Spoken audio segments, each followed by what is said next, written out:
안녕하세요. 반갑습니다. 한국 CS마인드 교육센터 박정민 강사입니다. 지난 2020년 1회차 기출문제, 문제풀이 분석 동영상 2022년 새해가 밝았는데 이제서야 올리네요. 2년 전 문제입니다. 2년 전에는 어떤 문제가 있었는지, 어떤 것들이 출제가 됐었는지 지금부터 하나씩 보도록 하겠습니다. 요 1회차 말고도 다른 회차는 순차적으로 다 올리도록 하겠습니다. 자, 그러면 개론 1번부터 10번까지 한번 확인해 보겠습니다. 1번, 다음 중 기대불일치 이론. 자, 기대불일치 이론이라는 건 기대를 갖고 온다는 건 이미 뻔히 알고 계실 거고, 현장에 와서 대기를 한다든가 또는 직원의 서비스를 받는다 라는 관점까지 포함하면 지각된 성과, 이 두 가지의 크냐 적으냐 같으냐 이런 걸 가지고 이제 만족으로 이루어지는 만족으로 결과가 나오느냐 불만족으로 결과가 나옵니까? 이렇게 나누는 거지. 기대불일치론이라 그랬어요. 이론적 근거를 찾아 모두 선택한 거 뭘까요? 자, 이론적 근거를 모두 선택하래요. 근데 이 문제가 제가 왜 이 문제를 이렇게 자꾸 읽냐 하면 굉장히 혼동을 줬던 문제 중에 한 가지거든요. 자, 그러면 기대불일치론에 뒷받침하기 위한 이론적 근거 뭐가 있나요? 라고 하면 첫 번째는 인지적 불협화 이론이요. 선생님도 알고 계시는 페스팅거의 인지부조화요. 두 번째가 대조 이론. 세 번째가 동화 대조 이론. 네 번째가 비교 수준 이론. 다섯 번째가 일반화된 부정성 이론. 네, 그리고 하나 추가하면 수능 수준 이론. 자, 이렇게 볼 수 있는 거거든요. 이렇다고 본다면 가는 맞아요. 대조 이론. 그죠? 동화 이론 안 되죠. 네, 동화 대조 이론이니까 나는 안 돼요. 다 설득 이론 안 돼요. 없어요. 그럼 비교 수준 이론 맞죠? 아까 언급한 것 중에 수능 수준 이론 맞아요. 그럼 답은 가라 마여야 하거든요. 근데 아래쪽에 보기를 보니까 가라 마가 없어요. 그러니까 여기서부터 이제 문제가 생기는 거거든요. 왜 모두 찾으라 그랬는데 가라 마가 없는 거지? 그러면 어떻게 될까요? 그죠? 가라 마가 없으면 가라 마 말고 해당하는 것끼리 모여 있는 걸 찾으셔야 돼요. 이러다 보니까 1번 가나 안 되죠. 나가 있으니까. 2번 가나다 안 돼요. 얘는 나다가 다 들어가 있네요. 3번 나다 택도 없는 소리죠. 4번 다라마 얘도 다가 있어서 안 되네요. 5번 라마 가는 빠져 있어도 라마라고 된다면 답은 예일 수밖에 없는 거예요. 이해가시죠? 그러니까 저 위에 문제에 나와 있는 모두 선택한 것, 그러니까 저기에 너무 포커싱을 하시니까 이게 마치 답이 없는 것처럼 보이는 거예요. 그런데 무조건 모두 찾아 선택하라 그래가지고 답을 그 수만큼 무조건 보기에도 제시해줘야 돼. 이런 룰은 어디에도 없어요. 이해가시죠? 이 문제는 혼동하시면 안 되는 문제 유형이었습니다. 2020년 1회차 문제가 좀 이런 식의 문제가 많아요. 네, 아마 다음번 영상인가요? 거기서는 또 다른 얘기를 할 거예요. 네, 한번 찾아보세요. 다음 문제. 자, 다음 중 서비스 프로세스의 중요성에 대한 설명으로 가장 거리가 먼 거 뭘까요? 자, 이 서비스 프로세스라고 하는 관점은 고객이 현장에 도착하면서 쭉 서비스를 받고 자기가 받게 될, 고객이 받게 될 마지막에 그 무엇. 이 사람이 이제 돈을 내니까요. 코스트라는 걸 지불하니까 그때까지 전체 과정을 쉽게 얘기해서 이 왓이라고 하는 이 사람이 돈 내고 받게 될 그 무엇. 이게 이제 핵심 프로세스라고 알고 계시는 거잖아요. 이것까지 받게 되는 이 성과가 나오게 되는 이 마지막 결과, 퍼포먼스가 나올 때까지 전체 과정은 이제 어떻게 우리가 투입해서 호감을 계속 유지시켜서 퍼포먼스를 만들어낼 것인가? 여기에 대한 걸 갖고 이 전체 모든 관련된 활동을 서비스 프로세스라고 지금 부르고 있거든요. 개념을 보면. 자, 그럼 한 문제씩 볼게요. 하나씩 볼게요.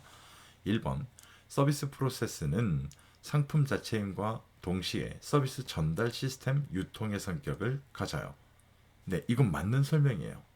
서비스 프로세스에 대해서. 2번 고객이 체험하는 서비스 전달 시스템은 고객이 서비스를 판단하는 중요한 증거가 됩니다. 맞죠? 이거 전략론에 가면 서비스 품질 얘기를 할 때 이 전달되는 선생님 기본적으로 과정, 그래가지고 이제 직원을 얘기하거든요. 그러니까 이때가 되면 이걸 품질을 판단하는데 중요한 증거가 되잖아요. 3번 서비스 프로세스의 단계와 서비스 전달자의 처리 능력은 고객에게 가시적으로 보여지는데 기인하고 있다. 맞아요. 가시적. 매번 문제가 이전 문제들이 나올 때마다 이 3번 보기가 답이었는데 네, 왜 비가시적으로 나오기 때문에 근데 이번엔 정답이네요. 맞는 답이네요. 4번 서비스 프로세스에 따라 서비스 제공 절차가 복잡하여 고객에게 복잡하고 포괄적인 행동이 요구되기도 합니다. 맞죠? 이건 맞아. 네, 그럼 답은 5번일 거예요. 고객의 태도에 영향을 주지 않는 범위 안에서 직원과의 상호작용을 통해 향후 거래 여부가 무리하게 결정되지 않도록 주의합니다. 이게 무슨 소리일까요? 네, 기본적으로 향후 거래 여부가 무리하게 결정되지 않는다. 일단 저희 목표, 서비스 프로세스를 갖고 있는 목표는 재구매를 하러 와야 되는데, 네, 거기에다가 이제 추가적으로 나중엔 구전까지도 생각을 하고 있는데, 이게 무리하게 결정되지 않도록 주의한다 그러면 고객의 눈치를 보면서 고객과 밀당을 하는 얘기를 하고 있나요? 네, 이건 말 같지도 않은 소리를 하고 있어요. 결과적으로 이거 잘 보면은요, 이 문제 유형은 앞에와 뒤에가 다 틀렸어요.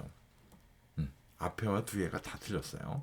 충분히 찾아낼 수 있는 문제 유형인데 저희가 원하는 문제 스타일은 아니에요. 왜냐면 이렇게 길게 읽었는데 답이 5번에 있어요. 네, 이러면 정말 저희가 원하는 스타일은 아니죠. 이런 문제 유형. 다음 문제 보겠습니다. 구매 또는 서비스 제공 이전에 발생되는 대기열 관리의 자 대기열이라는 건 선생님들 보시는 기본서에 단일 대기열, 다중 대기열, 번호표 부여 이렇게 세 가지 정도가 언급되어 있습니다. 요즘에는 뭐 대기열의 어떤 그 명칭을 찾는 문제가 출제가 되기도 합니다만 대기열 관리의 설명으로 가장 올바르지 않은 것 네, 이라는 관점이에요. 자 그럼 볼까요? 1번 서비스의 근본적인 특성인 소멸성, 비분리성 아시겠지만 소멸성은 재고 보관이 안 된다는 얘기 재판매가 안 돼요. 그래서 뭐 펜션 네, 또는 뭐 리조트 이런 곳들의 왜 비행기 티켓 왜 성수기와 비성수기 때 가격이 다른지 이런 식의 문제가 출제가 되죠. 비분리성 1대1입니다. 네, 대량 생산이 불가하다라는 이내 고객은 서비스를 받기 위해 기다려야 하는 상황이 필연적으로 발생됩니다. 맞죠? 이래서 대기 관리를 해야 된다고 배우는 거예요. 2번 서비스를 제공받고자 하는 고객이 서비스를 제공하는 시설을 초과하는 상황이 빈번하게 발생되기도 합니다. 저희가 매일 하루에 100인분씩 준비하는데 130명이 와버리면 안 되잖아요. 네, 그럼 저 뒤에 있는 30명은 저희 서비스를 받을 뭐 가능성이라는 건 존재하지 않아요. 3번 서비스의 정확한 수요 예측이 통계적으로 가능한 반면 이러면 얼마나 좋을까요? 네, 저희가 미리 대비나 할 수 있게. 그죠? 그러니까 통계적으로 가능하지가 않아요. 수요 예측이라는 게. 서비스는 특히나 서비스 제공 능력은 고정적이고 한계가 명확합니다. 맞죠? 네, 저희가 왜 그러냐면 뭐 직원을 오늘은 10명, 내일은 3명, 뭐 그 다음 날은 5명 이렇게 마음대로 선생님 자르고 구하고 이게 안 돼요. 아시겠지만 그래서 저런 관점은 맞고 앞부분의 설명이 잘못되어 있습니다. 4번 고객에게 대기란 대부분 부정적인 경험으로 인식되는 경우가 많아요. 이래서 많은 기업들에서 엄청난 돈을 투입하면서까지도 해결하려고 노력하는 거죠. 5번 효과적인 대기열 관리는 고객에게 만족을 제공하고 상품이나 서비스를 재구매하려는 고객에게 큰 영향을 미칠 수 있다. 네, 대기 관리를 잘하면 이런 효과가 나온다라는 것 정도는 알고 계실 겁니다. 이 문제 유형 똑같이 워딩을 바꾸고 있습니다. 여러분들 그 관점 꼭 찾아보시기 바랍니다. 다음 문제. 다음 중 진실의 순간 MOT라고 불러요. 제가 Moment of Truth, 네, Momento de la Verdad 이렇게 부르기도 하죠. 스페인 용어로 관련된 인물 또는 키워드로 가장 적절하지 않은 것이라고 물어보고 있어요. 결국 MOT와 관련된 거. 저희가 아는 것들은 이제 총 동원해야겠죠. 첫 번째 곱셈의 법칙. 저희가 MOT 사이클 차트 이야기를 할 때 저 이야기를 합니다. 곱셈의 법칙. 한 군데라도 제로가 나오게 되면 모든 퍼포먼스 결과값은 0이 나올 수밖에 없는 거예요. 얀 칼슨 1980년 스칸디나비아 에어라인 시스템 여기에 젊은 사장으로 들어가서 직원 한 명 안 자르고 다음 1년 만에 적자를 흑자로 돌려세운 어떻게 보면 뭐 경영에 기적 같은 사례가 나왔던 어떤 외부적인 요인이 있었는지는 뭐 확인할 방법은 없습니다만 양칼슨 스칸디나비아 에어라인 시스템 네 가능하죠. 선생님이고 기본적으로 봤을 때 이 문제가 좀 스칸디나비아만 쓰면 안 돼요. 이건 제가 오탈자네요. 스칸디나비아 항공이죠. 항공. 오탈자예요. 이건 괜히 오해하지 마세요. 4번 루퍼트 호그요. 도대체 루퍼트 호그 학자 이름도 외우기 힘들어 죽겠는데 이 외국 사람은 누굽니까? 아시겠지만 영국 회사인데 홍콩에 주재하고 있는 캐세이 퍼시픽 CEO예요. 2019년에 사임하죠. 여기 홍콩 독립에 대한 걸 이야기했다가 중국의 입김으로 이 양반 뭐 캐세이 퍼시픽 저희가 기본소에서 보고 계시는 뭐 개별화 서비스에 나오는 싱가포르 항공사와 아시아에서 서로 간에 1, 2등 각축을 하고 있는 회사죠. 기본적으로 알고 계시는 캐세이 퍼시픽의 오너예요. 그러니까 MOT라고 저희가 알고 있는 것과는 조금 거리가 멀죠. 5번 모멘토 델라 베르닷이라고 나옵니다. 스페인 용어로 되어 있는 저 투에서 쓰여지는 저 멘트 문구. 자 이렇게 따지면 이 문제의 답은 루퍼트 호그가 아니에요. 네. 그래서 MOT와 관련된 거 이거 같은 경우는 솔직히 뭐 해결하기 위해서는 MOT와 관련된 모든 정보들을 다 끌고 오셔야 되는 문제 스타일이었습니다. 왜냐면 루퍼트 호그라는 걸 저희가 관심 있게 보기 전에는 저 CEO의 오너의 이름을 저희가 알 필요까지는 없잖아요. 네, 그런데 2019년도 하반기, 2019년도 하반기에 특히나 언급이 많이 됐어요. 네, 저희 그 뉴스상에서. 왜냐면 중국에 입김 때문에, 홍콩 그때 문제 때문에. 다음 문제. 다음 보기와 같이 항공기 출발 지연 분석을 위해 PC본 다이어그램. 자, PC본 다이어그램은 아시겠지만 고객님 만족하셨습니까? 웃기고 앉았네. 만족은 무슨 다시 나나? 이래버리면 쟤 왜 삐진 거야? 저 고객 왜 삐진 거야? 그래서 삐진 원인을 찾아가는 쉽게 해서 불만의 원인을 찾아가는 하나의 어떤 전개 과정이죠. 그러니까 작성할 경우 기내 청소 지연에 해당하는 요인이 뭘까요? 결국 지금 이 문제 보기에서 나와 있는 건 저 생선 뼈다구 그림에 위아래에 펼쳐져 있는 4개씩의 저 검은 저 회색의 박스 저걸 저희가 이제 브런치라고 부르거든요. 브런치. 브런치의 명칭을 찾으라는 거예요. 지금 세부 내용은 위에서 제시를 해줬죠. 기내 청소 지연에 해당하는 요인이 뭘까요? 자, 그래서 밑에 보기 5개를 지금 보여주고 있는데 문제에서 기내 청소 지연이라고 본다면 저희가 간단하게 생각할 수 있는 게 기내 청소를 하는 분들은 일선 종업원, 쉽게 고객의 눈에 보이는 분들일까요? 아니면 후방 종업원, 고객의 눈에 보이지 않는 분들일까요? 이제 가장 기본적으로 이렇게 딱 나눠보면 후방 인력일 수밖에 없거든요. 기본적으로 봤을 때. 그래서 1번 정보. 과연 청소 지연에 해당하는 게 정보를 주는 내용인가? 아니죠. 절차. 이게 좀 헷갈릴 수도 있어요. 3번 전방 인력. 전방 인력은 분명히 아니죠. 4번 후방 인력. 맞아요. 안 보이는 인원들이 맞아요. 기타 원인. 저거 굳이 기타 원인일까? 라고 따져보면 절차와 후방 인력인데 항공기 회사잖아요. 항공기 회사. 네, 항공회사에서 결과적으로 이 항공 서비스를 제공하는 회사에서 절차와 후방 인력입니까? 라고 나눴을 땐 후방 인력이 해당하는 문제 유형이었습니다. 이 문제 유형은요, 이 브런치의 명칭을 물어보는 문제 유형이 매번 바뀌어요. 지금까지도 보게 되면 2020년 1월달 이후에 아시겠지만 저희가 시험을 총 11번 봤거든요. 11번이래. 21번 봤어요. 21번. 2020년, 21년도에 12번 봤고요. 2020년도에 1월달 거 빼고 9번 봤거든요. 그러면 21번 봤어요. 근데 그 이후에 끊임없이 바뀌어가면서 출제가 되는 문제 유형이었습니다. 이해가시죠? 기억을 좀 하세요. 기내 청소 지연, 후방 인력. 나머지 사항들도 꼭 확인해 보셔야 됩니다. 이거 제 분석 자료에 보시면 다 나와 있어요. 다음 문제.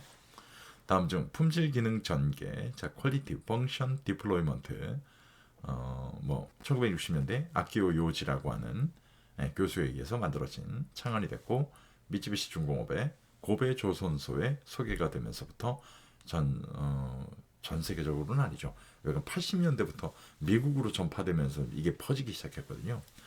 장점에 대한 설명으로 가장 올바르지 않은 거 이제 QFD 장점이라고 얘기했을 때 저희가 꼭 아셔야 되는 건 누구의 요구? 네, 고객의 요구예요. 무조건 이거 하나는 기억하셔야 돼요. 고객의 요구. 고객의 요구. 이러다 보니까 거의 모든 게 다 감소돼요. 네, 왜? 네가 만들어 달라는 대로 만들어 주잖아요. 고객의 요구. 여기서 생뚱맞은 게 효과 중에 하나가 문서화가 가능하다. 문서화. 그리고 향상되는 두 가지 저희가 뻔히 알고 있는 팀워크 향상, 고객 만족도 향상. 여기서 좀 확장을 해보면 고객 만족도가 향상된다는 건 재구매와 이 사람이 나가서 구전을 할 테니 저희 기업 입장에서 봤을 때 마켓 쉐어, 시장 점유율이 어떻게 된다? 향상될 거다. 자, 이렇게까지 확대되는 문제가 나오거든요. 자, 그럼 하나씩 볼게요. 1번. 프로젝트의 모든 과정 및 결정 사항을 비문서화, 문서화가 아니라 문서화, 오탈자가 왜 이렇게 많나요? 전산화 할 수 있다. 맞아요? 아니죠. 그래서 아까 분명히 문서화라 그랬지 비문서화는 아니잖아요. 1번 설명이 잘못되어 있어요. 기본적으로 이해가시죠? 그래서 오늘 어떤 한 음절을 갖고 지금 오답을 만들고 있습니다. 저희가 간절히 원하는 문제 스타일. 네, 문제가 긴데 그렇게 길진 않은데 읽어서 딱 답이 1번에 있으면 얼마나 좋겠습니까? 2번, 3번, 4번, 5번 읽지 않아도 다 맞는 설명입니다. 꼭 선생님 이 문제는 보기를 확인하셔야 됩니다. 네, 맞는 보기를 확인하셔야 됩니다. 어떻게 변화될지 몰라요. 이해가시겠죠? 왜? 1번도 저 B라는 글자 하나만 빼버리면 정답이 돼버리기 때문에 네, 이런 문제 유형은 다른 보기를 꼭 보셔야 되는 문제 유형이었습니다. 다음 문제. 우리나라 고객 만족 경영의 시기별 흐름 중 2000년대 내용이 해당하는 거 뭘까요? 자, 이 잘 보시면 2000년대를 물어보잖아요. 그러면 저희는 어떻게 해야 돼요? 네, 우리나라에 언제 들어왔지? 이걸 좀 기억하시면 돼요. 제일 쉬운 방법이에요. 92년 LG 고객가치 경영, 93년 삼성 신경영 이렇게 시작이 돼요. 그리고 쭉 받아들이다가 삼성 LG가 하네 받아들이기 시작하다가 IMF라고 하는 구제금융에서 탁 하고 한번 허들이 생겨요. 그죠? 허들이 한번 만들어지죠. 이러니까 또 엎어졌다가 2000년대 IMF를 빨리 회복하면서 2000년대 들어오면 지금은 안 하면 회사가 도태될 수밖에 없어요. 이렇게까지 보잖아요. 이때 잘 보면 그럼 92년, 93년 LG 삼성이 받아들였을 때 거의 무슨 얘기가 나올까요? 잘 보시면 도입이라는 단어가 무조건 나와요. 왜? 삼성 LG가 이때부터 받아들였으니까요. 그 이후부터는 삼성 LG 거를 이제 벤치마킹 할 거 아니에요. 그죠? 2000년대 들어오니까 보편화라는 게 나오죠. 보편화. 그리고 이게 막 이 뭐랄까요? 저변이 확대되니까 야, 이제 니네 기업 하는 거 말고 조금 시선을 바깥쪽으로 좀 돌려봐. 네, 점점점 이 개념 자체가 확대되는 영향을 보이기도 합니다. 자, 그럼 1번 AS 제도 도입 네, 90년대. 2번 기업의 사회적 책무에 관한 요구. 이게 뭔 소리일까요? 사회적 책무에 관한 요구. 네, 당신네 돈만 벌지 말고 그 지금 이 세대에 돈을 벌고 있으니 이거 좀 다음 세대를 위해서 뭔가 좀 이렇게 다시 환원을 좀 해. 네, 라는 관점 2000년대부터 생긴 거예요. 그죠? 3번 고객관계관리 CRM 시스템 도입 네, 90년대. 데이터베이스 마케팅 기법의 도입 90년대. 기업과 공공기관의 고객만족 경영기법 도입. 네, 참 이 문제는 지금 다시 보니까 정말 기가 막힐 정도죠. 왜냐면 보기 5개 중에 도입만 4개예요. 네, 이름은 의구심이 들 수밖에 없어요. 이게 정말 뭐지? 라고 해가지고 아주 간단하게 풀 수 있는 방법론에 대한 건 지금 말씀을 드렸습니다. 꼭 확인해 보시기 바랍니다. 다음 문제. 자, 고객만족 3요소 중 휴먼웨어에 해당하는 내용을 다음 보기에서 찾아 모두 선택한 거. 고객만족 3요소에는 하드웨어, 소프트웨어, 휴먼웨어가 있고요. 실제로 이 세 가지 문제의 유형은 2021년이 지나간 2021년 뭐 12월까지 거의 다 문제의 방법은 이런 독특한 예시문을 통해서 출제가 됩니다. 그 문제에서 나온 휴먼웨어는 결국 사람입니다. 네, 결국 뭘 지칭할까요? 누구를? 직원입니다. 직원. 그러니까 밑에 가서 보기 중에 직원에 해당하는 내용을 찾으시면 된다는 거예요. 1번 직원이 친절하게 설명해 주네요. 직원이 상품에 관한 질문에 친절하게 설명해 줍니다. 이건 직원에 대한 이야기라는 건 뻔히 보이시잖아요. 맞습니다. 휴머네요. 2번. 나 제품의 기능이 아주 훌륭합니다. 제품의 기능이 훌륭하다? 자, 이걸 저희가 하드웨어라고 부릅니다. 다. 고객이 매장에 들어올 때 친절하게 인사합니다. 누가요? 네, 직원이요. 결국 휴머네어입니다. 라. 업무 처리 서류, 고객의 소리함 등이 배치되어 있습니다. 저희가 이걸 소프트웨어의 예시라고 부릅니다. 자, 이렇게 따지면 휴머네어, 직원에 관련된 건 가와 다겠네요. 가와 다. 네, 제가 영상 맨 앞에서 엉뚱한 소리를 했네요. 제가 뭐 다음번 영상이라 했는데 여기 있었어요. 네, 1번 가. 이거 잘 보면 맞죠? 그죠? 2번 가와 다. 맞아요. 네, 3번 가나다 아니죠? 4번 나다 아니에요. 5번 다라 아니에요. 그럼 1번과 2번 이게 뭐냐는 거예요. 근데 문제에서 분명히 모두 선택한 거라 했잖아요. 그죠? 이럴 경우에는 뭐예요? 지금 모두 선택한 게 있잖아요. 지금 보기에. 네, 그래서 답이 2번입니다. 1번이 아니에요. 네, 가도 맞으니까 1번도 답 아니야? 아니요. 문제 제시가 분명히 모두 선택한 거라고 했잖아요. 이해가시죠? 이래서 CS 리더스는 문제에 답이 있다라고 하는 거예요. 꼭 기억하셔야 됩니다. 다음 문제. 다음 보기 사례 대화 사례에 가장 부합하는 거 뭘까요? 자, 볼까요? 김 부장. 자네 부서 박 대리가 이번 분기 영업 실적 우수 사원으로 선발되었던데 비결이 뭔가? 이제 물어봅니다. 그때 정 부장이 그게 말이지. 올해 초 말고요. 올해 초요. 올해 초. 아유, 정말 오타 정말 많네. 올해 초에 박 대리가 우리 부서로 옮기면서 환영 회식할 때 박 대리가 승진 가점이 높아 영업 1팀으로 온 거야. 네, 저 좀 보세요. 영업 1팀으로 온 거야. 네, 기본적으로 이유를 얘기합니다. 이유.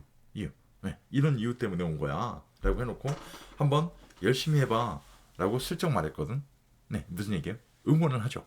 네, 응원하는 게 아니라 실제 그렇게 될 거라고 이야기를 하는 거예요. 그랬더니 아마 그때부터 엄청 분발한 모양이야. 네, 위에 있는 상사가 이런 이유 때문에 당신 여기 온 거야. 그러니까 열심히 해봐. 라고 뭔가 기본적으로 딱 어떤 암시 같은 걸 주죠. 그러니까 이거 갖고 엄청 분발한 모양이야. 역시 관심과 격려가 중요한 것 같아. 계속 기대가 되겠군. 이라고 상대방이 있던 김 부장이 얘기합니다. 이때 당신 그렇게 될 수 있어. 너 그렇게 될 수 있어. 상하상한테 상하상을 만들어 놓고 네가 세상에서 제일 아름다워. 나는 너를 너무 사랑한단다. 그걸 실제로 여인으로 표현했어요. 갈라테아로. 아시는 것처럼 우리가 뭐라 불러요? 네, 피그말리온 효과라고 부릅니다. 피그말리온 효과. 저희가 피그말리온의 피그말리온 발음도 이렇게 안 되잖아요. 피그말리온 효과의 반대말 낙인 효과. 저희가 영어로 스티그마 효과라고 부릅니다. 스티그마 효과. 그래서 상대방한테 아이고 니까지 게? 네, 그럼 정말 니까지 걸로 표현해요. 그래서 늘 말씀 정말 조심하셔야 되는 거예요. 이해가시죠? 자, 이런 것들로 볼 수 있는 문제 유형이었습니다. 피그말리온 효과. 자, 이건 뭐 보기를 통해서 찾아내는 내용이었기 때문에 저 보기에 나와 있는 예시문을 가지고 지금 개념을 끌어오는 문제, 참 쉽지 않았던 문제 유형이었습니다. 다음 문제. 마지막 문제겠네요. 다음 중 리친스. 자, 이 뭐 영어로 제가 표기해놨습니다만 이 학자 이름을 그냥 정말 발음 그대로 이제 리친스가 제시한 고객 불평 행동 모델. 자, 고객 불평 행동 모델. 리친스가 주장한 내용은 기본서에서 보고 계세요. 인지적 과정. 자, 그 중에 인지적 과정을 지금 물어보거든요. 인지적 과정. 인지적 과정에는 4가지가 있어요. 왜냐하면 기본서에는 3가지라고 나올 텐데, 첫 번째 만족 평가, 두 번째 불만족 평가, 세 번째 귀인 평가, 네 번째 대체한 평가. 왜냐면 제가 이걸 만족, 불만족 평가를 왜 따로 떼어냈느냐. 실제로 저희가 오지선다형이다 보니까 문제를 만들 때 그렇게 만들어요. 그러다 보니까 과정에 해당하는 거 뭘까요? 네, 3번 대체한 평가가 되겠습니다. 이 문제에 나와 있는 인지적 과정은 암기가 필요하신 문제 유형이었습니다. 이해가시죠? 꼭 체크하고 보시기 바랍니다. 이렇게 CS개론 2020년 1회차 1번부터 10번까지 문제풀이 과정을 쭉 설명을 드렸습니다. 추가적으로 나는 뭐 당신이 설명하는 거 갖고 난 모질라니까 뭐 기출문제가 됐던 기출문제 분석 자료가 됐던 뭐 어떻게 따로 확인할 방법 없을까? 라고 물어보신다면 네, 제 네이버 카페입니다. 이로 찾아오시면 됩니다. 박정민이라고 검색하시면 배우 나옵니다. 저도 좋아하는 박정민 강사라고 검색하시면 제 글들이 나올 거고요. 네, 그 중에 이렇게 생긴 화면에 보이는 카페로 와서 가입하시면 됩니다. 제일 주의하셔야 될 거 유료화되어 있습니다. 이 부분은 기분이 나쁘셔도 일정 부분 참고를 부탁드리도록 하겠습니다. 다음번 영상은 CS개론 11번부터 20번까지 문제풀이 영상으로 찾아뵙도록 하겠습니다. 긴 시간 고생 많으셨습니다. 고맙습니다.